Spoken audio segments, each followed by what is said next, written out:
Om Namo Venkatesaya. Welcome back to our channel. నా వీడియోల్ని చివరి వరకు చూసి దయచేసి లైక్ చేయండి. మీరు లైక్ చేయడం వల్ల ఈ వీడియోలు మరికొందరికి వెళ్తాయి కాబట్టి దయచేసి లైక్ చేయండి. ఈరోజు వీడియోలో చూస్తున్నారు కదండి, ఒక ఫాల్తో అందమైన ఒక పై పంచిని తయారు చేయబోతున్నాను. ఈ వీడియోని తప్పకుండా చూడాలని కోరుకుంటున్నాను. చూస్తున్నారు కదా, ఈ రీల్ అనేది నేను విజయవాడ వెళ్ళినప్పుడు తెచ్చుకున్నానండి.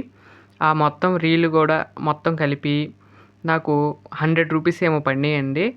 నేను ఒకటైతే తీసుకున్నాను.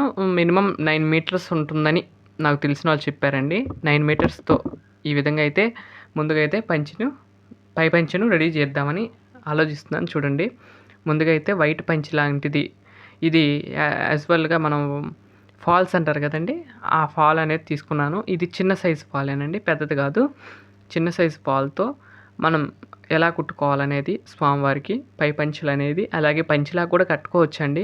స్వామివారికి ఎలా ఉంటుందనేది మీకు ఈ వీడియోలో చూడండి. ముందుగా అయితే మనం సైజ్ చూసుకున్న తర్వాత ఫస్ట్ 1 సైడ్ అయితే కుట్లు వేయాలండి. అలా 2 సైడ్స్ వేసినట్లయితే గట్టిగా ఉంటుంది. ఇంకొకటి టిప్ చెప్తాను, నేర్చుకోండి. ఏంటంటే, ఇప్పుడు మన కుట్లు పడేటప్పుడు మనకి కొత్తగా నేర్చుకోవటం అప్పుడు ఏం చేస్తారంటే, మీరు గుండు పిన్నీసులు కానీ పెట్టుకున్నట్లయితే కుట్టు నీట్గా పడుతుంది. ఇక్కడ మాత్రం మేము అది పెట్టలేదు. ఆ తర్వాత వచ్చింది ఐడియా. సరే ఇంకా అయిపోయింది కానీ నేను ఊరుకున్నాను. ఈ విధంగా అయితే పై పంచినైతే కుడతం అయితే మొదలుపెట్టామండి. మా చెల్లి కుడుతుంది, చూస్తున్నారు కదా. ఈ విధంగా అయితే మిషన్ మీద మా చెల్లి చేత నేను కుట్టించాను. ఈ విధంగా పై పంచును ఈ విధంగా చక్కగా 2 సైడ్లు వేసుకున్నట్లయితే టైట్గా ఉంటుంది. అలాగే మనం స్వామివారికి కట్టినప్పుడు కూడా చాలా బాగుంటుందని. ఈ 2 కాంబినేషన్ ఎలా ఉందో కామెంట్ చేయండి. అండ్ బ్లూ అండ్ వైట్ చాలా బాగుంది నాకైతే. మరి మీకు వీడియోలో కంటే రియల్గా అయితే నిజంగా పట్టు పంచల్లే ఉందండి చూడటానికి. నాకైతే చాలా బాగా నచ్చింది. మీకు కూడా నచ్చిందని భావిస్తున్నాను. చూస్తున్నారు కదా, 1 సైడ్ అయిపోయింది. ఆ తర్వాత మళ్ళీ సెకండ్ సైడ్ కూడా కుట్లు వేయటం మొదలుపెట్టాను. ఈ విధంగా 2 సైడ్స్ అనేది కుట్లు వేయటం వల్ల మనకి అది స్టిఫ్గా ఉంటుంది, అంటే లూజ్గా కాకుండా ఉంటాయని నేను ఈ విధంగా 2 సైడ్స్ అయితే వేస్తున్నాను. మీరు కూడా ఈ విధంగా వేసుకోవచ్చు. రీలు అది కలిపి ఒక 200లో అయితే అయిపోతుందండి. మనం చక్కగా ఇలాంటిదే 4 అయితే కుట్టుకోవచ్చు పై పంచలు.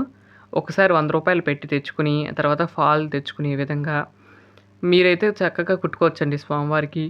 ఈ విధంగా అయితే మనకు చిన్న సైజు పంచులు అయితే మనకి బయట మార్కెట్లో దొరకవండి. ఇంత చిన్న అంచుతో కూడిన పంచులు అనేది మనకి బయట దొరకదు. అలాంటప్పుడు స్వామివారికి చిన్న చిన్న విగ్రహాలు ఉన్నాయి మీకు, అలాంటప్పుడు ఈ రీల్ అయితే వాడితే చక్కగా స్వామివారికి బాగుంటాయి. అలాగే మీరు ఈ బ్లూ కలర్ లేస్ ఉంది కదా, ఆ లేస్తోనే స్వామివారికి కూడా వస్త్రాలంకరణ చేసుకోవచ్చు. చాలా బాగుంటుంది. బ్లూ దాంతో చక్కగా చిన్న విగ్రహం అనుకోండి, ఆ విగ్రహానికి మనం వస్త్రాలంకరణ చేసుకుంటే చాలా బాగుంటుంది. అంటే కుట్టకుండా కూడా చేసుకోవచ్చు, నీట్గా ఉంటుంది. అందుకని నేను చెప్తున్నాను. ఈ విధంగా అయితే పై పంచె అయితే తెల్లగా చాలా బాగుంది. తెలుపు అలాగే బులుగు 2 కాంబినేషన్ మాత్రం చాలా సూపర్ ఉందండి. నాకైతే చాలా బాగా నచ్చింది 2 కలర్స్ కూడా. మీరు కూడా ఎప్పుడైనా వేసినప్పుడు ఇలాంటి కలర్స్ అయితే యూజ్ చేసినట్లయితే చాలా బాగుంటాయి. ఆ తర్వాత అదిగోండి, సైడ్లు పంచెలాగా ఉండటానికి చక్కగా ఈ విధంగా అయితే 2 సైడ్స్ అయితే చిన్న ముక్కలు కట్ చేసి వేయటం అనేది జరిగింది. అప్పుడు పంచెల్లేని ఉందండి. చూడండి, అసలు ఇది దానికే ఉందా అన్నట్టుగా ఉంది కదా.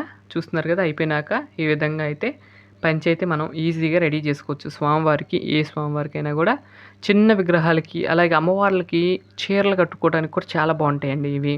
నేను ఒక యూట్యూబ్ ఛానల్లో చూశాను, ఆ తర్వాత నేను ట్రై చేశాను. ఈ విధంగా అయితే కుట్లయితే వేసి స్వామివారికి పంచె అయితే రెడీ చేశాను. పై పంచ లేదా కింద పంచి కూడా అవ్వచ్చు. ఈ విధంగా అయితే స్వామివారికి అయితే రెడీ చేశానండి. ఇదండి నా వీడియో ఈరోజు. ఇంతేనండి. మరొక మంచి వీడియోతో రేపటి వీడియోలో కలుస్తాను. అంతవరకు సెలవు, నమస్కారం. ముందుగా అయితే లైక్ చేయండి, షేర్ చేయండి, సబ్స్క్రైబ్ చేయండి. ఓం నమో వెంకటేశ్.